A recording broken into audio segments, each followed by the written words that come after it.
Good evening and welcome.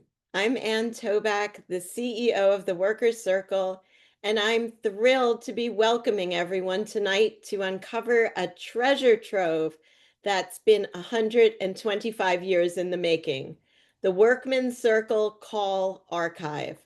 Since 1900, the Workers Circle community has turned hope into action. Our founders, Eastern European Jewish immigrants who came to the United States escaping autocracy, didn't just dream of a better world, they organized it into being. Throughout the 20th century, our founding members and then succeeding generations built a community that marched for worker justice, organized for women's right to vote, fought for immigrant rights, and were on the front lines of the civil rights movement. Together, they built a vibrant Yiddish culture that sustained and inspired them. And starting in 1929, they began documenting their experiences in English, first as the Young Circle Bulletin, which in 1933 became the Call of Youth, and finally in 1938, the Workmen's Circle Call. A note about our name. We were founded as the Workmen's Circle, in Yiddish, der Arbeiterring. In 2019, we changed our name to Workers Circle to reflect our inclusive community. But through the years covered in the Call archive, we were the Workmen's Circle, and that's the name you'll see in the pages and here tonight. We've built a fully digitized, keyword-searchable archive, freely accessible to everyone, that presents every English edition of the newsletters from 1928 through 1976. Today, with over 207,000 activists in our Workers Circle community, we're proudly continuing our founders' work, defending voting rights, building a multiracial, multicultural democracy, and keeping Yiddish language and culture alive today and for future generations. Our heritage isn't just something we preserve, it's a life force that inspires everything we do. For decades, the Call captured it all: labor struggles and civil rights, the Holocaust and refugee crisis, fierce debates, and vibrant celebrations of Yiddish culture. The Call didn't just report history, it made it. Union leaders, activists, writers, elected officials, everyday people, all trying to live with dignity, fight for justice, and hold on to their culture in a new land. For too long, these voices have lived only in printed material, hidden from the community that created it. And the world now needs and will hear them. Tonight, we're opening those doors. But before we show you how to explore the archive yourself, we want you to experience it, to hear the voices come alive. Our activism has always been rooted in two things: our Yiddish traditions and our fight for social justice. In our program tonight, extraordinary actors will bring you two pieces from the Call, one about labor organizing, one about Yiddish culture. Then Vince Kelly, our project manager, is going to take you inside the archive itself and show you how to search, discover, and make these stories your own. And we'll leave time for your questions. And we're recording this program, so all of you will receive a link to the recording in the coming week. And now I want to begin by showing you a sampling of the Call covers as they evolved through the decades.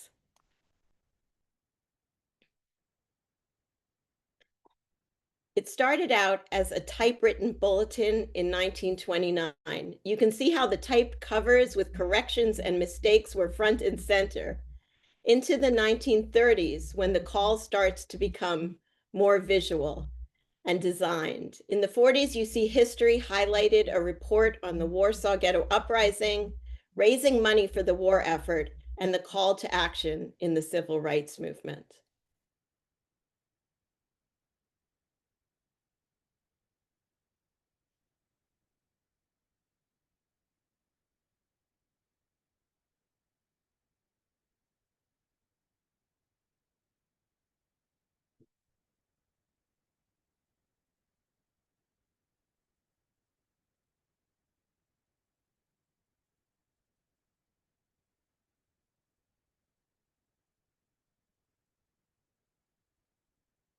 And with Yiddish taking the stage, we're back to today. And at this point, we're going to bring our history to you to experience as it was written. We've invited 4 extraordinary performers to present dramatic readings of 2 powerful pieces from the Call archive, one celebrating Yiddish culture and another championing social justice. We're honored to have with us Jessica Hecht, a Broadway and screen star, recipient of the Workers Circle Activism Award, and currently starring in the movie Eleanor the Great; Matt Gehring, an educator and off-Broadway director; Motl Didner, an acclaimed Yiddish actor and associate artistic director of the National Yiddish Theater Folkspiele. And first, I'm looking to see if anyone else has joined us. And Malky Goldman, an actor and artist, and I'm proud to add, a member of the Workers Circle Board of Directors. Malky is coming on now to give you context for our dramatic readings. Hi. This reading is an excerpt modified from the book Bread Upon the Waters by Rosa Posodi, labor organizer and member of the Workmen's Circle. Rose Posoda, born Rachel Pesoti in 1896, was a Jewish immigrant from the Ukraine. She was an anarchist, feminist, labor organizer, and an official of the ILGWU, International Ladies Garment Workers Union. In 1913, she came to the US fleeing an arranged marriage. She began working as a seamstress in the needles trade in New York and rose to become a successful labor organizer. In 1934, she was elected as a vice president of the ILGWU and was the only woman in a leadership position there. Rose was a member of the Workmen's Circle New York branch, 122. She published 2 books, Bread Upon the Waters in 1944 about her labor organizing, and Days of Our Lives in 1958 about her early years in the Ukraine. Both books were reviewed in the Call. Rose passed away at the age of 68 on December 7, 1965. She was buried in the Workmen's Circle Cemetery, Mount Moriah in Fairview, New Jersey. A memorial article about her was published in the Call. This reading is about a labor strike of rubber workers employed at the Firestone and Goodrich plants in Akron, Ohio in 1930s, which Rose Posoda helped organize.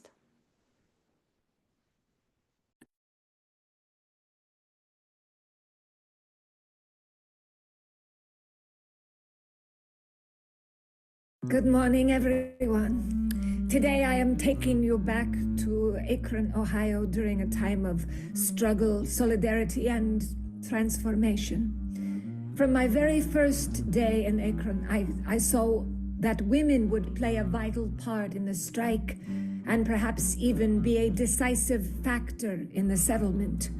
True, women workers in the Goodyear factory were comparatively few, so the number of feminine strikers was not large. But mothers, wives, daughters, and sisters of the striking men were there, and we were getting important help, particularly in the commissary, from women employed in the Firestone and Goodrich plants. These women were, for the most part, good-looking and well-groomed, with carefully manicured nails and permanent waves. Some of the younger ones might well have qualified as Powers models, so shapely they were. When Germer appointed me as entertainment chairman, I selected a dozen interested women to serve with me. In any long, drawn-out strike, entertainment is vital to keep the strikers from becoming discouraged or bored. We rented the old Miles Royal Theatre on the edge of the strike zone and began recruiting talent from among the rank and file, holding nightly performances. One day, a member of the entertainment committee, whose husband was a House of David post picket, said to me, "I know this theater well. Our clan glee club used to meet there." "Clan? What clan?" "The Ku Klux Klan." "What kind of organization was that?" "A social and educational society." When these impoverished people first came from the southern mountain regions to Akron, they brought with them their prejudices and superstitions and fell easy prey to the dark forces which set out to mold their opinions. The Ku Klux Klan used them for its own purposes. Though the Klan had disintegrated, some beliefs it had planted among them still clung. We had to cope with these attitudes and correct them where we could. So that was that. On a mean, slushy day, Hapgood, Skip O'Hara, Ben Schaffer, and I were visiting the picket posts. As we entered one shanty, the men began to laugh. We were just talking about you, trying to figure out your nationality. Is it Spanish, Italian, or French? No, none of those. I'm a full-blooded Hebrew. The men were embarrassed. Some looked stunned. "Why are you so surprised? You probably thought all Jews were bankers, millionaires, exploiters, bloodsuckers. They're not. I'm a wage earner like yourselves, and there are millions like me in the United States who work for a living. Some of them admitted they hadn't known Jews were industrial workers. They'd heard that all big bankers were Jews and that Jews owned all the big industries." Is Henry Ford a Jew? Is Paul Litchfield a Jew? Or Harvey Firestone? Or J.P. Morgan? Or John D. Rockefeller? Our discussions went on at length. Before we left, these men from the hills had a new attitude and agreed that Jews and Gentiles alike needed strong organizations to back them, to win a living wage and decent working conditions. In Akron, we learned something vital. Unity across all backgrounds is the only path forward, and that lesson still holds true today.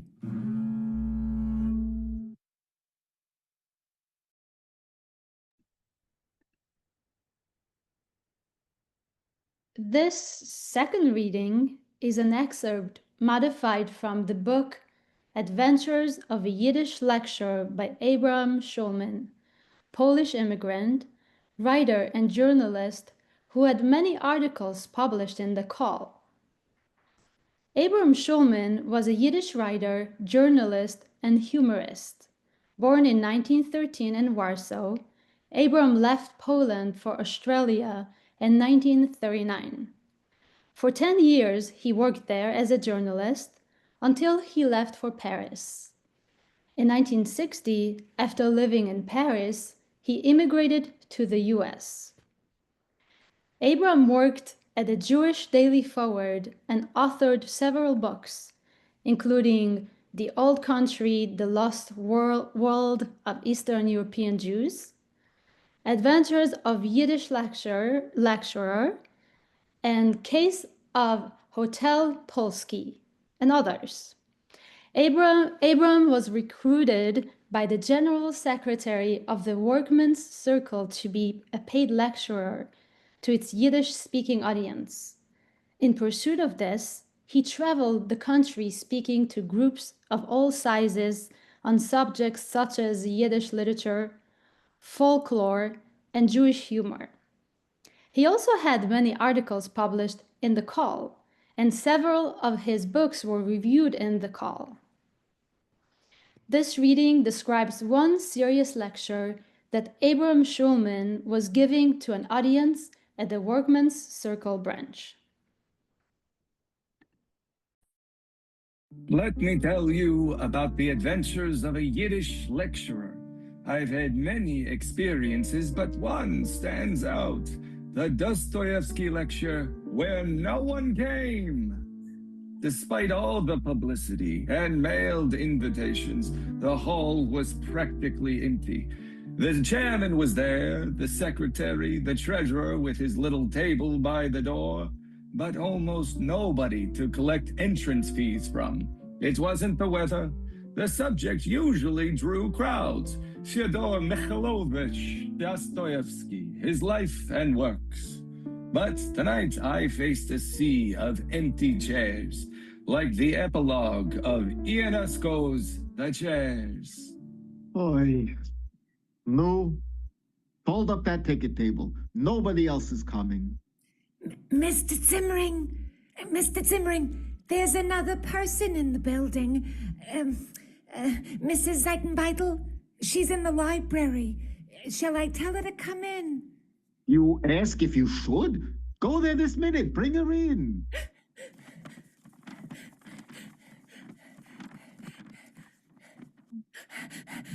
She doesn't want to come in. Doesn't want? What? To come. She's in the middle of a book. Did you tell her we're having a lecture?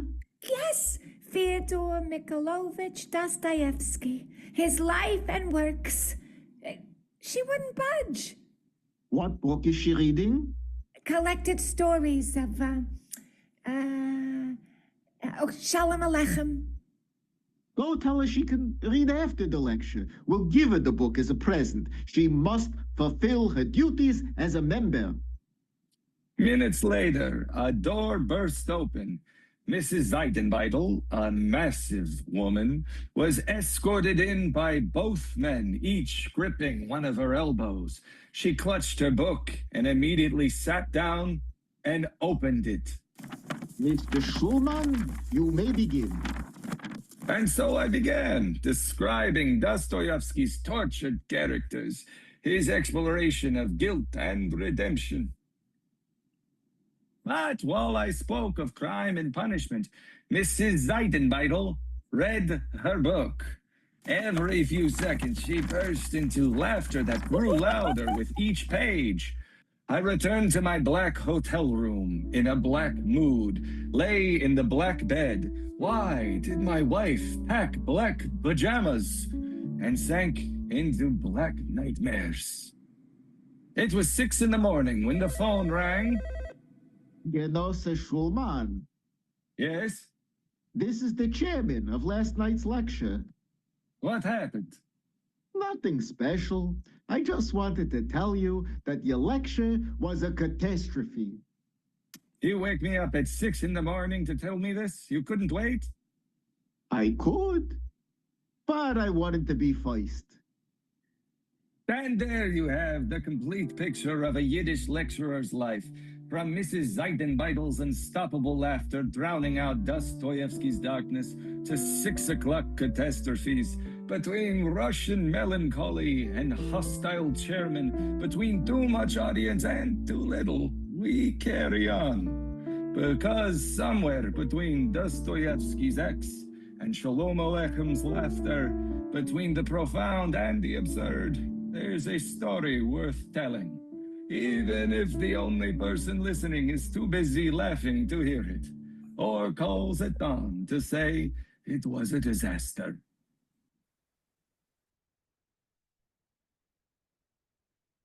Okay, thank you. So what you just heard is one glimpse into the call, but this archive contains so much more. The grand political debates, the intimate personal moments, the history we made, and the lives we lived while making it.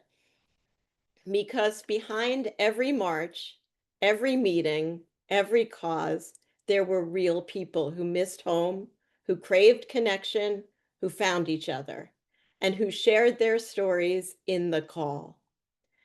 The following note is from September of 1944. World War II is raging, and in the call, there's a regular section called Letters from Our Boys, correspondence from Workmen's Circle members serving overseas.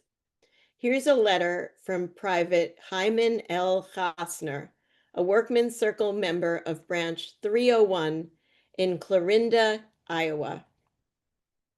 He writes, I just returned from Kansas City, where I spent a wonderful weekend with Mr. Shostak, the Workmen's Circle host for servicemen.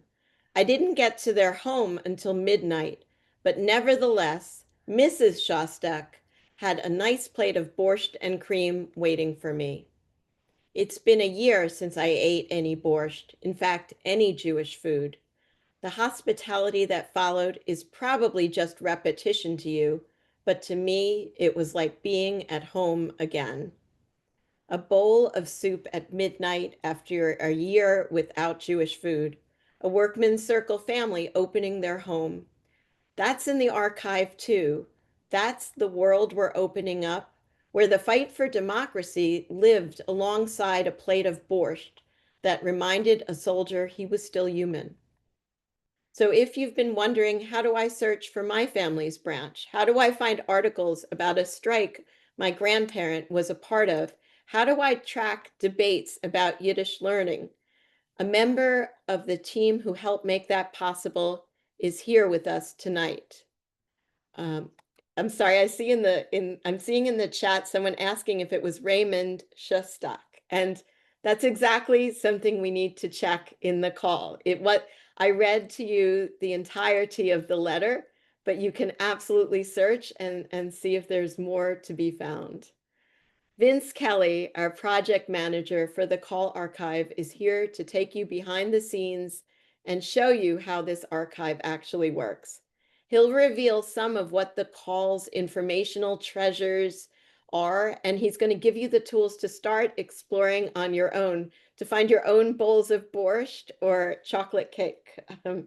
Please put any questions you may have in the chat or Q&A, and we're going to answer as many as we can after Vince's presentation. Vince, now's the time to take us into the archive. Thank you. Thank you so much, Anne. And I think the screen is working now, so we're sharing. Thanks a lot, Anne. So right now we're looking at thecall.org. That's THECALL.org. And right now we're looking at the front page. This is sort of more the interpretive side of the site. There's another side of the site that's more research oriented. It's really more of the archive itself. But this side is sort of meant to kind of introduce us to the call, kind of give us some context and some explanation about all the different historical themes that are explored over the course of this whole run of the call that we have in the archive. Our designers wanted to reference the design of the historical call itself. The call was very visual, going back to the very first issues. There's little pen and ink doodles in the margins of these handmade typewritten newsletters going back to the very first issue. So we thought it was really important to kind of carry that visual language and that passion for design into the website itself. As we look at the site, I'm going to start up here at the top. We're going to look at these top menu items, some of these drop-down menus here. Each of these is kind of meant to help introduce us to a particular time or theme that's discussed in the call. As we look at this, 1929 to 1976 drop-down, you will see, a timeline that kind of introduces us to some of the historical events that happened during this run and happened that the Workers Circle participated in, things like civil rights activism. The Workers Circle was very involved in the mid-century and today. World War II obviously hugely impacted the membership. Yiddish arts and culture has obviously been such an important part of Workers Circle activities from the very beginning. And a lot more. If we go to this about drop down here, we'll see, this origins page. That's really sort of an introduction to some of the important editors, as well as some of the famous guest writers that appeared in the call. We also have this graphics and illustrations page, which is one of my favorite pages, and really shows this amazing art that was used throughout the call, throughout its history. As we go down the front page here, we see this beautiful design, some history about the Workers Circle, some different way into some of those theme pages we talked about. As we get to sort of the middle of the page here, we're going to see these curated articles from the call, and these really show sort of the breadth of the events and the ideas that were being discussed in the call. And not only that, but just how important the Workers Circle was in the American 20th century, and also how crucial the Workers Circle was to sort of the preservation of Yiddish language and art and culture. At the bottom of the page, this is a really exciting section. This is really going to be our most dynamic section. We'll be having guest editors routinely curate featured content that they're choosing themselves out of the call, that may have not been featured in our website. Just things that are of particular interest to these guest editors. So this is going to be updated regularly, with new material that our guest editors are picking out. Let's go ahead and jump over to the archive side of the site. I'm going to go up here to the search the archive, and that's going to take us over to this research side of the site here. Before we jump into searching, I'm going to show you some of these menu items here. This featured authors drop down here. This allows us to kind of jump straight in, select, these are sort of selected authors, and sort of the prolific editors of the call. And this sort of drop down here lets you kind of just jump straight into reading some of the material. If you click on one of these names, it's going to take you to a search that will show you all of the articles that were written by that particular author. One of the other things I want to show is this all issues page. This is really one of our favorite parts of the site. This shows every issue of the call sort of in order. This is the first issue here from November 1929, back when it was the Young Circle League News Bulletin. And as we go through, you're going to notice that it was very visual, but even back then, it's still this handmade, typewritten newsletter intended for a very small audience. But what you'll notice is that it very quickly professionalizes, very quickly becomes this much more kind of intended for a broader audience, but it retains this incredible visual style throughout. And so I think it's fascinating being able to just kind of look at all these covers in order and just see how this visual style changes over time.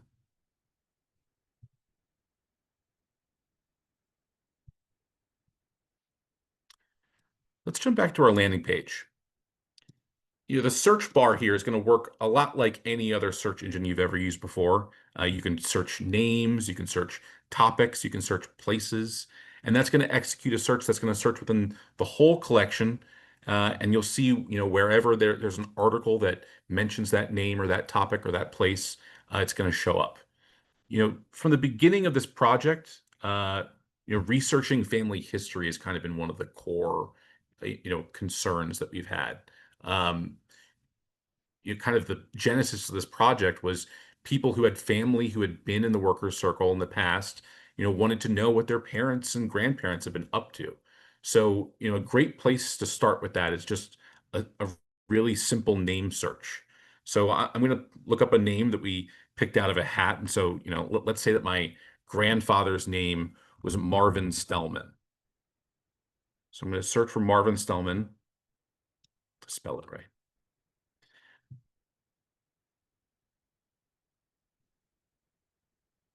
Let's take a look at this results page. There's a lot of information here, a lot to absorb. In the middle here, obviously, you can see, sort of previews of different articles that mention Marvin.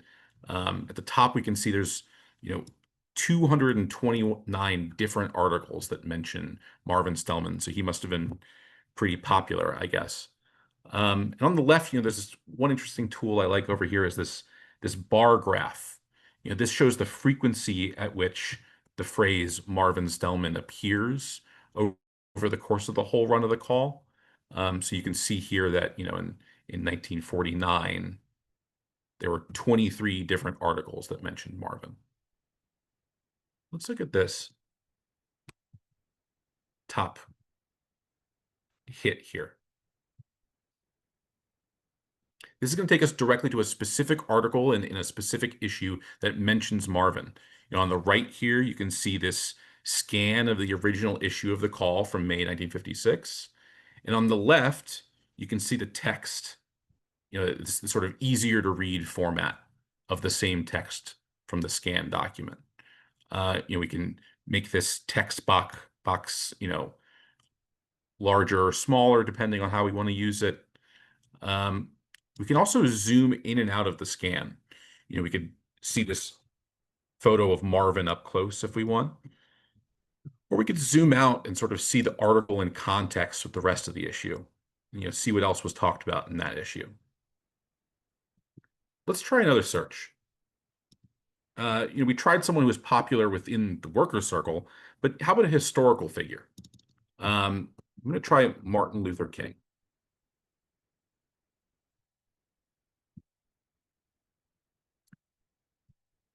You can look now at these other results. Let's look at this first result here. This is a really interesting article. It's got this great photo here. This short article, it's talking about at a moment when the Jewish Labor Committee and along with the Workers Circle, they send a delegation to Memphis following King's assassination. This really interesting photograph. And then also, the article kind of reports on this telegram that the Workers Circle sent to Coretta Scott King to sort of express condolences on behalf of the whole Workers Circle. Let's try another historical figure. I'm going to search Roosevelt here.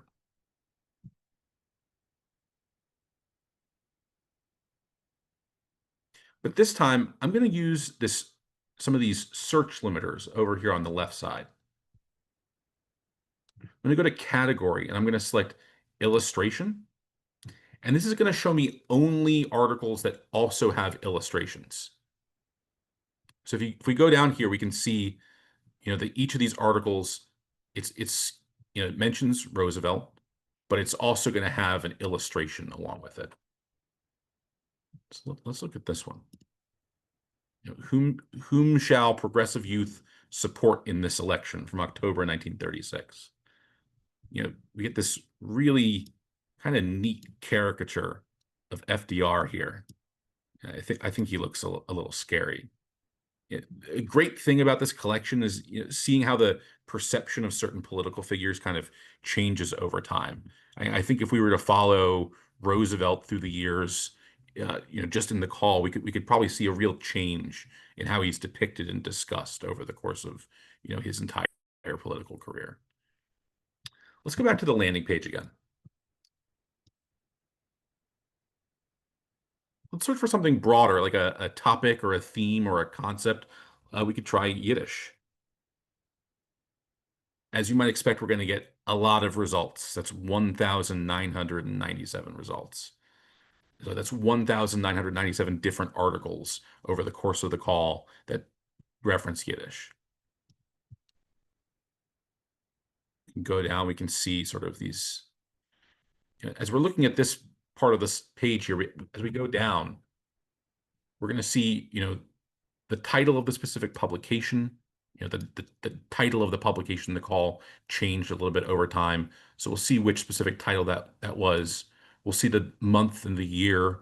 We might also see the author, if the author is credited. So there's just sort of different information we can gather as we go down, looking through these results page. Let's jump into this one from December 1933, Curiosities of Yiddish Literature. Sort of some interesting factoids about Yiddish, obviously, from the perspective of 1933. This one's interesting. The Christian Science Monitor, one of the world's best-known newspapers, printed articles in Yiddish for about 2 years and is still receiving inquiries written in Yiddish from former readers and their friends. So that's pretty interesting. I wouldn't have thought that the Christian Science Monitor was publishing in Yiddish. Let's talk about labor. The Workers' Circle was so involved in the labor activism of the 20th century, and that makes the call a really interesting and valuable source for researching the labor movement. Let's just search strike.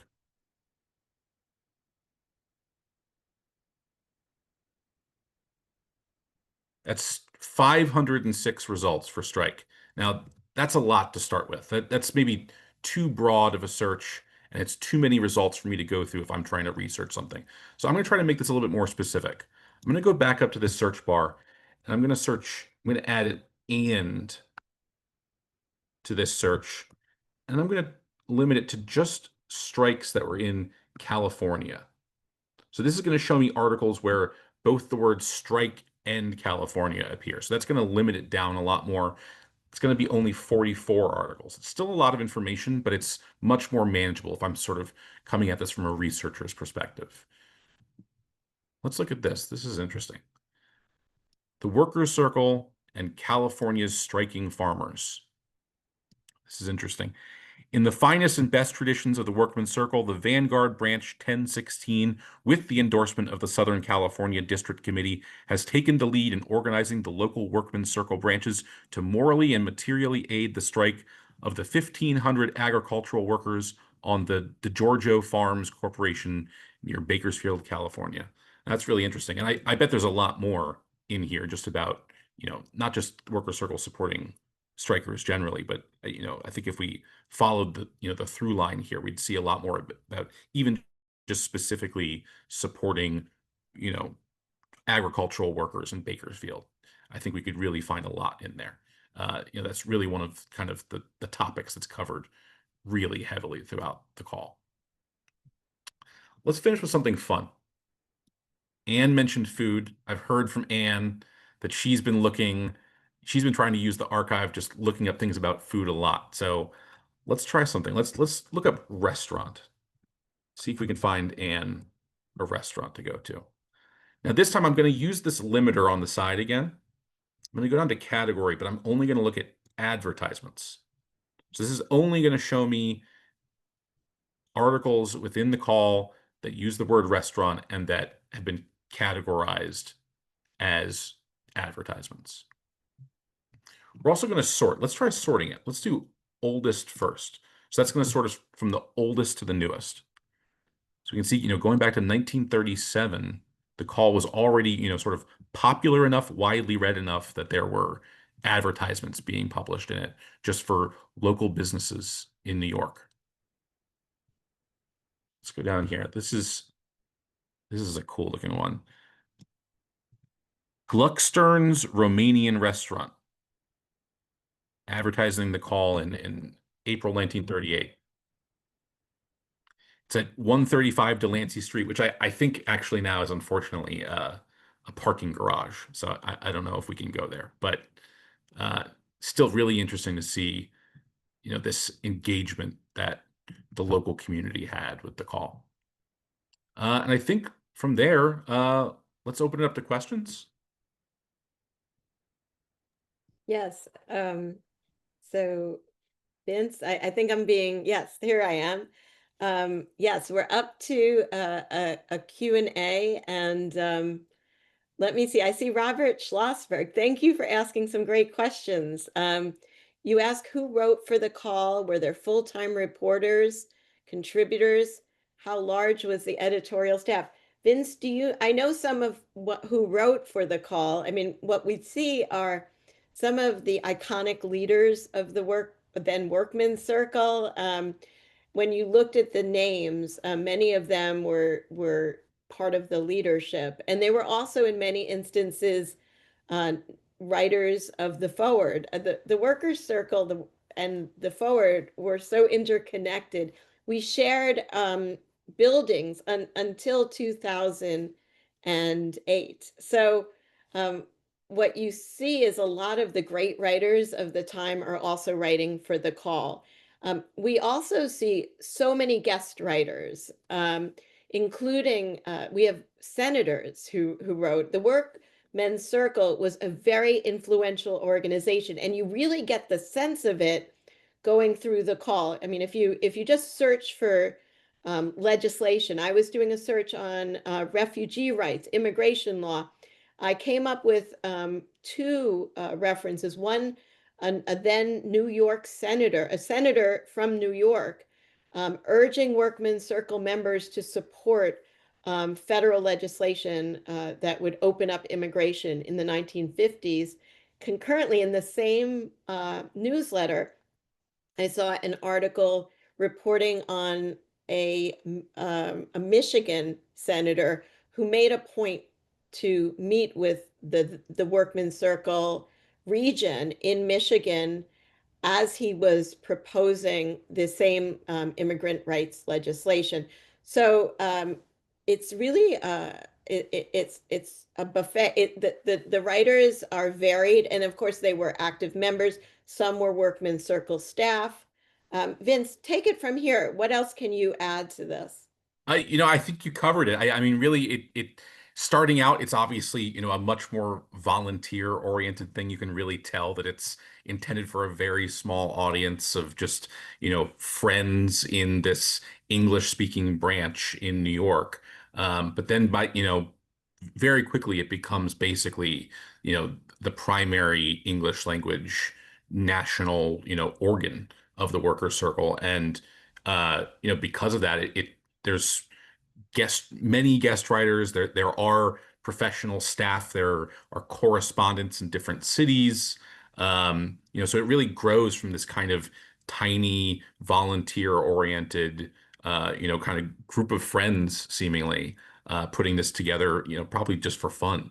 And then it becomes this, kind of powerhouse of, this way for kind of labor leaders to talk to this large, progressive Jewish community.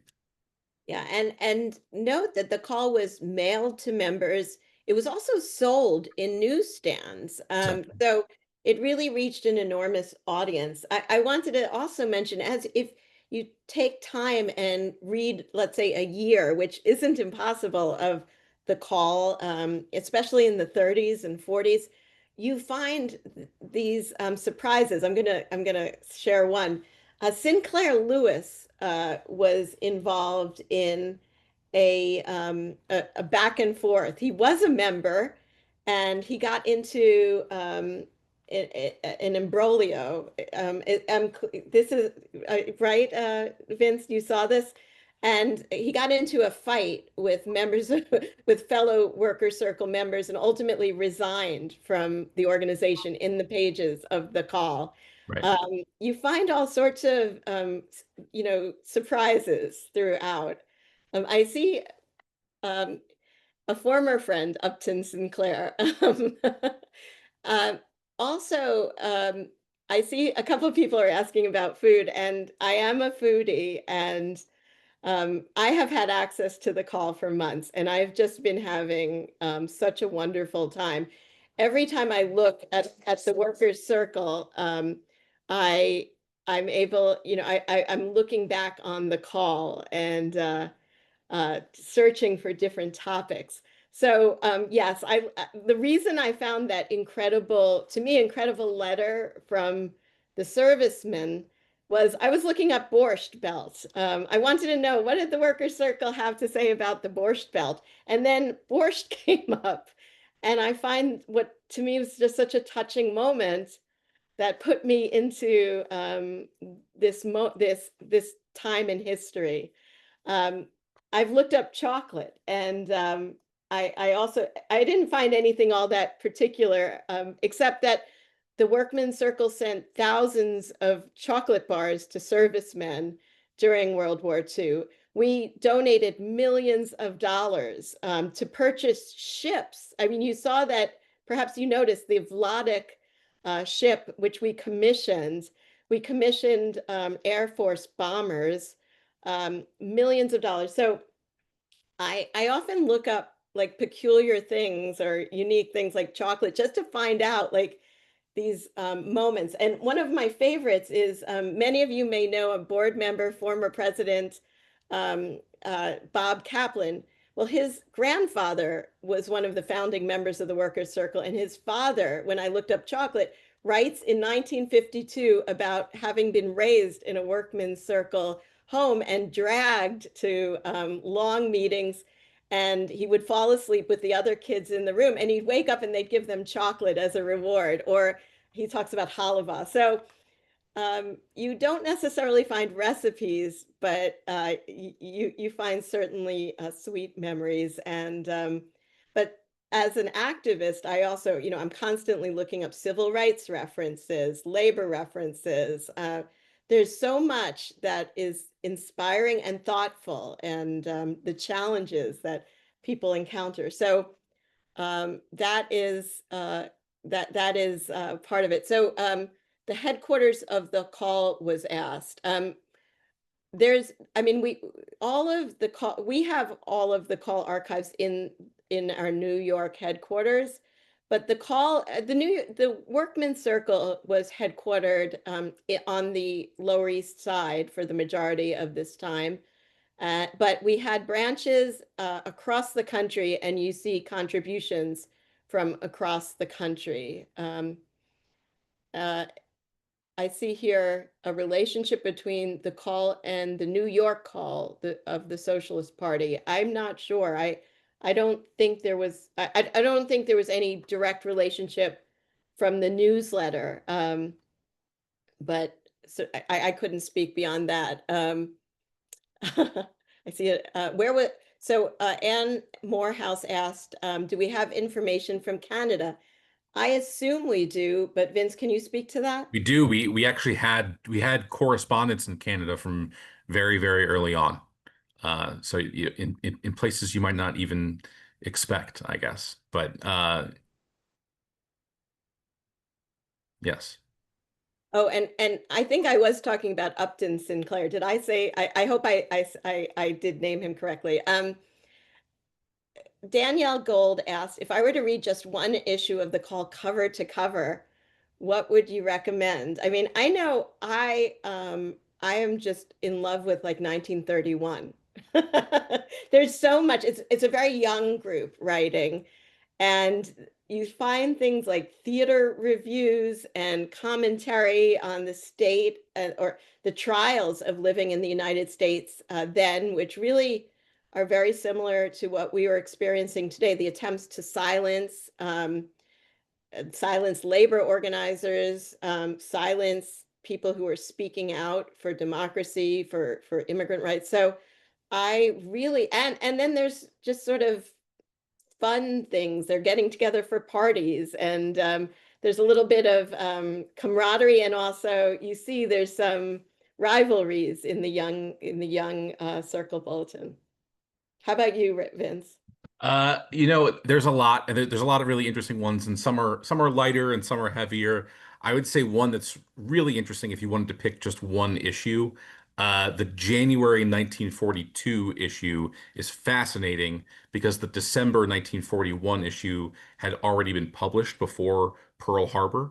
So then by the time the January issue is coming out, the war is already started, and it's already kind of, so the contrast between the two issues couldn't be more stark. It's really amazing just kind of how, there's already like war bonds ads in that first, January issue. So there's really like just the whole transformation and this, galvanization of the organization just happens instantaneously. And it's really interesting to just follow that arc. I've always wondered what it was like to live through this terrible chapter of history without we can see how it ends. But of course, in the 1930s and 40s, it was very much unknown, and people knew people fighting and dying, and they had family in Eastern Europe they weren't hearing from. And of course, they learn about the Warsaw Ghetto Uprising. There's something chilling and just so meaningful about being able to read the words of people as they experience this terrible moment in history and after. It also was particularly meaningful for me to be reading about the civil rights movement as it was happening. Uh, I can't answer some of these questions. Oh, were there so few women writers in the call? Absolutely not. There were many women writers in the call, and you'll see that the leadership of the Workman Circle, the highest echelon were men until. I mean, I'm the first woman executive director, now CEO, and only in the last decades did we have our first women presidents, and we have our second woman president today who's on this Zoom, Eva Zasloff, mazel tov to us.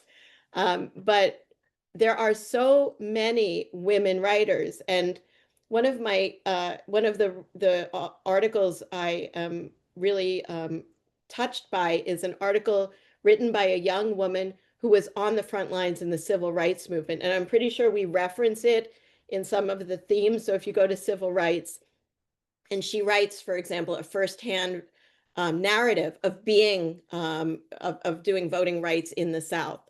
How did they relate to Zionism? Oh, that's a great question, and one that is so interesting. You'll see in the earlier days that there was a lot of support for the state of Israel. And I haven't found a whole lot of back and forth in the question of Zionism, although it's probably there. I haven't, it wasn't, I've only had so much time to research, but I was surprised I mean, the Workmen's Circle was sending delegations to Israel in 1975, and you saw the cover. There was a great Yiddish conference in Israel, and we sent a delegation there. So what I've seen is more about what was happening on the ground post-Holocaust, and more of a talk about people who were traveling to see this new country. Vince, did you find a lot of discussion about Zionism? Yeah, I mean, it definitely is something that's kind of discussed throughout the whole, I mean, going back to the very beginning. And it's just, it's the source of controversy and debate that kind of continues throughout the whole run. I would say it's something that they cover heavily, sort of, especially and particularly close to sort of, workers' circle interest, is that, this debate around what the primary language of Israel would be. Yes. And so there's this tremendous controversy sort of between these different factions pushing for, modern Hebrew versus Yiddish. And so that debate kind of is really heavily discussed and is fascinating. Yeah. Vince, I'm going to be speaking about it in a few minutes, very soon, actually. I know we have, as this is only the beginning of our launch. Is it Der Freund that we also have digitized, but are going to be releasing at a later date? I know we've digitized many of our Yiddish archives as well. Yeah, we're still working on, there's going to be sort of project. And, so we've already started on working on some of the Worker Circle's many Yiddish language publications. And there's also, just to sort of mention, the end date of, where we've digitized the call up to and made available is sort of artificial. It's sort of where we decided was like the best place to leave it right now. But there's the call continued for many years. So that too is sort of a project that this will continue, and the archive will continue to grow over time. So I'm seeing we're going to be wrapping up this section because we're going to close out. But I want to just point out to everyone in the chat, Bob is Bob Kaplan, whose father's piece about that's called it's called "Growing Up in the Workmen's Circle, Born into WC." Is an article that I just love. This image of this young boy who becomes the father of Bob Kaplan, who is an incredible leader of the organization, talking about his childhood. So he's really talking about founding members of the organization and growing up at their knees and then becoming a leader of his own. And then his son became our president and executive director and is now on our board. So it's a wonderful full circle. And take a look at what Bob is saying in here. And I see Jennifer Zunikov talking about the dean of Yiddish journalism, and she says that it's all about her celebrating her great uncle. So this is Dr. Ben Zion Hoffman, Zivian Hoffman. So I mean, there's a lot to be said, and we're coming back to you with many more programs. And I do want to say there's incredibly rich articles about the Folksbiene, about the Jewish Labor Committee, about so many different communities that we hope to be the Forward. I mean, amazing articles about the Forward, really a love story. So we're going to be coming back to you with more programs that highlight different parts of this archive. And someone did ask about the Yiddish Book Center, and we are certainly connected. The call right now isn't directly connected to the Yiddish Book Center, but there's definitely overlap between our organizations, and including our amazing Yiddish director teaches some courses there. And we have, of course, people who are connected to the Yiddish Book Center at the Workers Circle. So there, it's a small community, and we're very proud to be a part of it. So Vince, thank you. And I'm going to just close us out with a few more facts, and then I'm going to release all of you to go look at the call. So here's where all of you can come in. What you've seen tonight, this searchable, accessible archive, is just the beginning. We've also digitized all or most of our Yiddish newsletters, and that will be our next major release.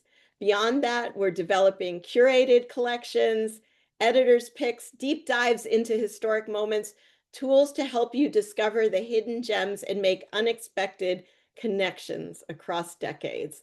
Growing this archive takes resources, and your support can help us continue this work, making these voices heard, connecting people to our history, and ensuring that future generations can track down the history that continues to inspire and inform our activism. You'll see a QR code on your screen. It's certainly in my background right now. And you can use it to help support us. There's also a link in the chat. And if you're able to support the Call Archive project, we'd be deeply grateful. And for those of you who can contribute $180 or more, we say a dank, and we're offering this special limited edition notebook, a beautiful way to carry the call with you as you do your own work in the world. Oh, it's not coming up. So there it is, featuring one of the many gorgeous covers from the call.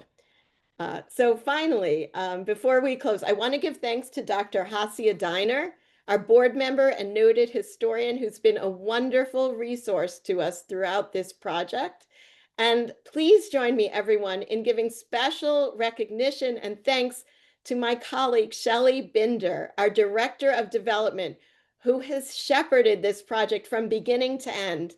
Shelley made this a labor of love, treating every issue with so much care. Her incredible dedication has brought us to this wonderful moment. Thank you to everyone who helped to build this archive. And thank you to our wonderful performers. Thank you to everyone who's here in the audience for being a part of this program. The archive is live right now. Tonight, as we close this Zoom, go explore. Visit us at thecall.org. That's THECALL.org, thecall.org. Can someone put that in the chat? There it is. These are the records of a people. Search for family names, find whole worlds. See how our ancestors dreamed, argued, laughed, and fought for justice. All of it is captured in this archive. So the doors are open, history's waiting. Walk right in. Thank you, everyone. A Shanam Dank, Sei gesund, good night.